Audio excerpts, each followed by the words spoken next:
കയറാനായില്ല.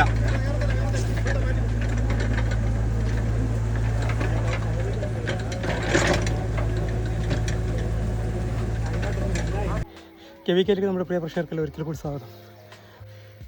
തണ്ണിത്തോട് പഞ്ചായത്തിലെ മേക്കണ്ണ ഭാഗത്ത് വനമേഖലയോട് ചേർന്നുള്ള അൾമറയില്ലാത്ത കിണറ്റിൽ വീണ ഞാൻ രക്ഷപ്പെടുത്തുന്ന കാഴ്ചകളൊക്കെയാണ് നമ്മൾ കാണാൻ പോകുന്നത്.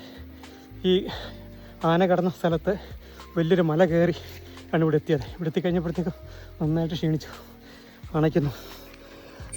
ആന വീണ സ്ഥലം ജനവാസ മേഖലയോട് തൊട്ടടുത്ത പ്രദേശം. ഇവിടെയൊക്കെ ആണെങ്കിൽ ആനയുടെ ശല്യം വ്യാപകമായതിനെ തുടർന്ന് ഈ പ്രദേശത്തുനിന്നും വീടും കൂടുമെല്ലാം ഉപേക്ഷിച്ച ആൾക്കാർക്ക് ഇവിടുന്ന് മറ്റു സ്ഥലത്തേക്ക് പലായനം ചെയ്തു. നമ്മളിപ്പം നടന്നുകൊണ്ടിരിക്കുന്ന ഒരു പക്ഷേ ആണെങ്കിൽ ആനത്താരയാണെന്ന് പറയുന്നതാവും യഥാർത്ഥ വസ്തുത.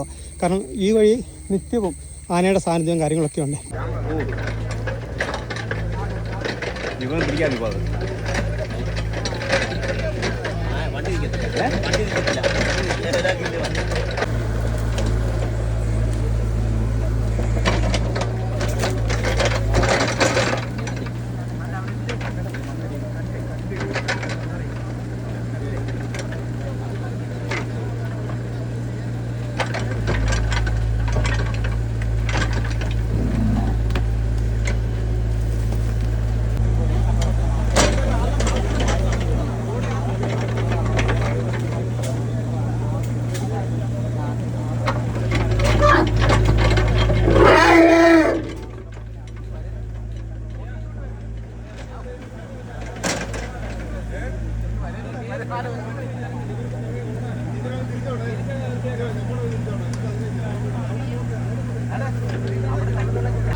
എടാ കുഴപ്പമില്ലടാ, അത് എടുത്താൽ മതി, കയറി പിടിച്ചാൽ മതി.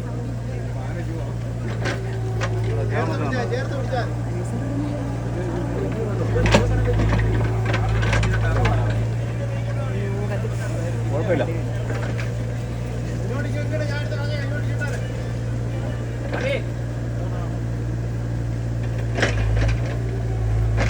കയറുമായിരിക്കില്ലേ?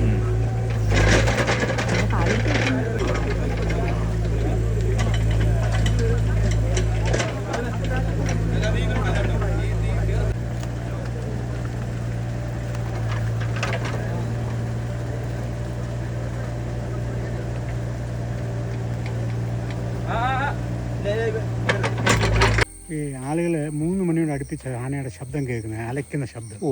വെളുപ്പിന് 3 മണി ആദ്യമായി കേൾക്കുന്നത്. അന്നേരം മുതൽ ആളുകൾ ഇങ്ങനെ ആദ്യം ഇനിയും കടുവ മുരടിയിടുവാന്നോ എന്നൊക്കെ ഉള്ള തെറ്റായ തോന്നൽ ആദ്യം ഉണ്ടായി. പിന്നെ ദിക്കൊക്കെ പിടിച്ച് മനസ്സിലാക്കി ഒക്കെ വന്നിട്ട് പിന്നെ ഫോറസ്റ്റുകാരെ, ഇവിടെ VSS ഉണ്ട്, വനസംരക്ഷണം, അവർ ഫോറസ്റ്റുകാരെ അറിയിച്ചു.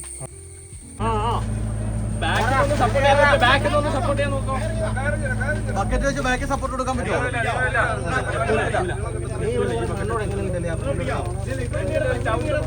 അല്ല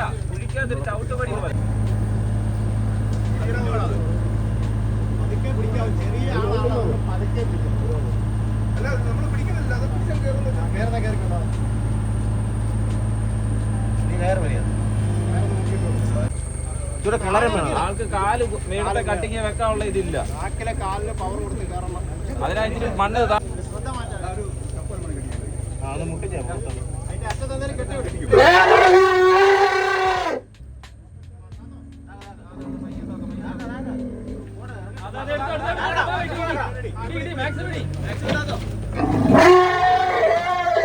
ചുറ്റി വലിക്കൂട്ടോ, സാറെ പിടിച്ചേക്കണേ.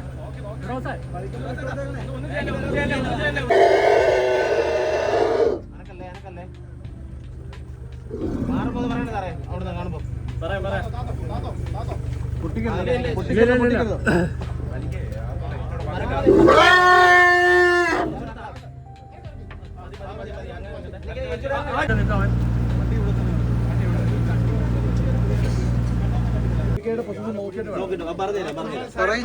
നോക്കണം, ഇവിടെ പറയാം, നിങ്ങൾ ഇവിടെ നോക്കിയാൽ മതി.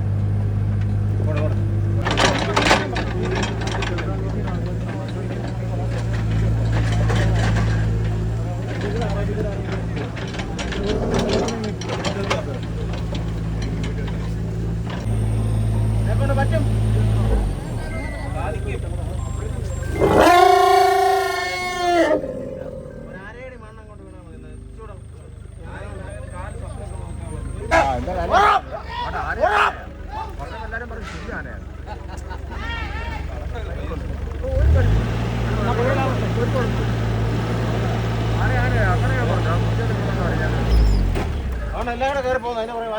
ഇന്ന് രാവിലെ ഒരു 6-6:30 കൂടിയാണ് നമുക്ക് തണിതേട് പവർ സ്റ്റേഷനിൽ ഇങ്ങനെ ഒരു ആനക്കുട്ടി മേക്കണ്ണം ഭാഗത്തൊരു ഉപയോഗിക്കാതെ കടന്നിരുന്ന ഒരു റബ്ബർ തോട്ടത്തിലെ കിണറ്റിൽ വീണായിട്ട് ഒരു വിവരം കിട്ടിയത്. കിട്ടിയ ഉടനെ തന്നെ നമ്മുടെ സ്റ്റാഫ് ഇവിടെ എത്തി. അവിടെ അതുപോലെ തന്നെ ഇവിടുത്തെ PRT വന സംരക്ഷണ സമിതി ടീം അംഗങ്ങളെല്ലാം അവിടെ ഉണ്ടായിരുന്നു. അപ്പോൾ അവർ വരുന്ന സമയത്ത് അതിൻ്റെ തള്ളയാന അടുത്തുണ്ടായിരുന്നു. അപ്പോൾ തള്ളയാനെ ഒഴിവാക്കിയിട്ട് നമ്മൾ റെസ്ക്യൂ ഓപ്പറേഷൻസ് സ്റ്റാർട്ട് ചെയ്തു. ഏറ്റവും പെട്ടെന്ന് നമ്മൾ ഇത് ഹിറ്റാച്ചി കൊണ്ടുവന്നിട്ട് ആ കിണറിടിച്ച് ആനയെ കയറ്റി വിടുക എന്നുള്ളൊരു ദൗത്യമായിരുന്നു നമ്മുടെ മുമ്പിലാകെ ഉണ്ടായിരുന്നത്. അപ്പോൾ അത് ചെയ്ത് നമ്മൾ അന്നേരം തന്നെ ജോലി സ്റ്റാർട്ട് ചെയ്തെങ്കിലും ഏതാണ്ട് ഒരു കുറച്ച് നിമിഷം മുമ്പ് ഏതാണ്ട് ഒരു 10-10:45 കൂടി നമുക്ക് കിണറിൻ്റെ സൈഡ് പൂർണ്ണമായിട്ട് ഇടിക്കുകയും കുട്ടിയാന വളരെ സേഫായിട്ട് കയറി പോവുകയും ചെയ്തു. അതിന് വേറെ പ്രത്യക്ഷത്തിൽ ആരോഗ്യപരമായിട്ട് യാതൊരു പ്രശ്നങ്ങളും ഒന്നും ഇല്ലായിരുന്നു. അതുകൊണ്ട് തന്നെ വളരെ ഉഷാറായിട്ട് തന്നെ കയറി പോവുകയുണ്ടായി.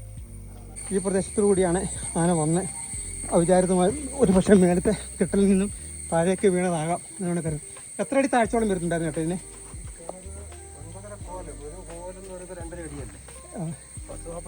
ഇതെങ്ങനെയാണ് ചേട്ടൻ വന്ന് കണ്ടോക്കെ എങ്ങനെയാണെന്ന് പറഞ്ഞു? ഞാനിത് ആന അലയ്ക്കുന്ന കേട്ടുകൊണ്ട് ഒന്നിലധികം ആനയുണ്ട്, അവിടെ എല്ലാം ആന നിൽക്കുകയായിരുന്നു. ഞാനിത് കേട്ടുകൊണ്ട് ഞങ്ങൾ അവിടുന്ന് വീട്ടിൽ നിന്ന് ഞാനും പിന്നെ എൻ്റെ അടുത്ത വീട്ടിലെ 2-3 പേരെ കൂടെ വിളിച്ചുകൊണ്ട് ഞങ്ങൾ ഇവിടെ വന്നു. ഇവിടെ വന്ന് ഇപ്പം അപ്പം ഞങ്ങൾ വരുമ്പോൾ ഇവിടെ അപ്പുറത്ത് ആന നിൽക്കുക. അപ്പോൾ ഞങ്ങൾക്ക് പെട്ടെന്ന് ഇറങ്ങി വരാൻ ഒക്കത്തില്ല. അപ്പോൾ ഈ ആൾ 5-6 ആൾ വന്ന് ഞങ്ങൾ അവിടെ ശബ്ദം ഉണ്ടാക്കി കഴിഞ്ഞപ്പോൾ അവിടെ നിന്നാനം പോയി കഴിഞ്ഞപ്പോൾ പിന്നെ ഞങ്ങൾ വന്നിട്ട് ഇതിനെ താഴെ അരയ്ക്കുന്ന കേട്ടുകൊണ്ട് ടോർച്ച് അടിച്ചു നോക്കി. ഇരുട്ടത്ത് ആ സമയത്താ നേരം പറഞ്ഞിട്ടില്ല. ഇല്ല. എത്ര മണിയായി കാണും? 5:30 വന്ന് ഇങ്ങനെ ടോർച്ച് അടിച്ചു നോക്കി വെച്ച് ഞാൻ ഫോറസ്റ്റ് സ്റ്റേഷനിൽ വിളിച്ചു പറഞ്ഞു. മണിക്കൂർ വേണ്ടി വന്നു മണ്ണിടിച്ച് ആന കയറിപ്പോകുന്ന പരുവത്തിലേക്ക് എത്തിച്ച് കഴിഞ്ഞപ്പോഴത്തേക്കും കരയ്ക്ക് കയറി. ഏകദേശം 2 വയസ്സോളം പ്രായം വരും. പിടിയാനയാണെന്നാണ് കരുതുന്നത്. ആന കരയിൽ കയറുന്നതുമല്ല, ഈ പറയുന്ന നമ്മുടെ ഈ കാണുന്ന സ്ഥലത്തുകൂടി ഓടി റോഡിൻ്റെ ഈ കാണുന്ന റബ്ബർ തോട്ടത്തിൻ്റെ ഏറ്റവും മുകളിലെത്തി. അവിടെ നിന്ന് ഓടി വീണ്ടും വനമേഖലയിലേക്ക് ഓടിപ്പോവുകയായിരുന്നു. എന്തായാലും മറ്റ് പ്രശ്നങ്ങളൊന്നും ഇല്ലാതെ തന്നെ വനം വകുപ്പിൻ്റെയും നാട്ടുകാരുടെയും സമയോചിതമായ ഇടപെടൽ മൂലം ആനക്കുട്ടിയുടെ ജീവൻ രക്ഷിക്കാനൊപ്പം തന്നെ മറ്റ് പ്രശ്നങ്ങളൊന്നും ഇല്ലാതെ ആൾക്കാർക്കും മറ്റ് ബുദ്ധിമുട്ടുകളൊന്നും ഇല്ലാതെ സുരക്ഷിതമായിട്ട് ആന കാട് കയറി പോവുകയും ചെയ്തു.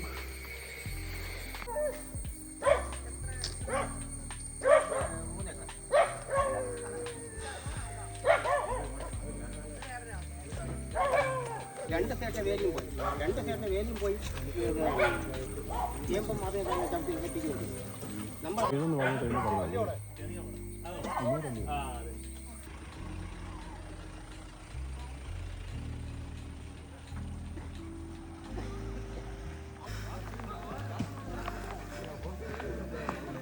കിണറ്റിൽ നിന്ന് രക്ഷപ്പെട്ട കാട്ടാനക്കുട്ടി ഏകദേശം 1.5 കിലോമീറ്ററോളം സമീപ മേഖലയിലെ റബ്ബർ തോട്ടത്തിലൊക്കെ ഓടി ഈ കാണുന്ന വനത്തിലേക്കാണ് ഓടി മറിഞ്ഞത്. ഇതിൻ്റെ തൊട്ട് സമീപമായിട്ട് തന്നെ ഈ ആനക്കുട്ടിയുടെ കരച്ചിൽ കേൾക്കാം. ആനക്കൂട്ടങ്ങളൊക്കെ കൂടെ ഒപ്പം വന്ന് ഇവയെ കൂട്ടിക്കൊണ്ടുവന്നുള്ള പ്രതീക്ഷയിലാണ് വനം വകുപ്പ്.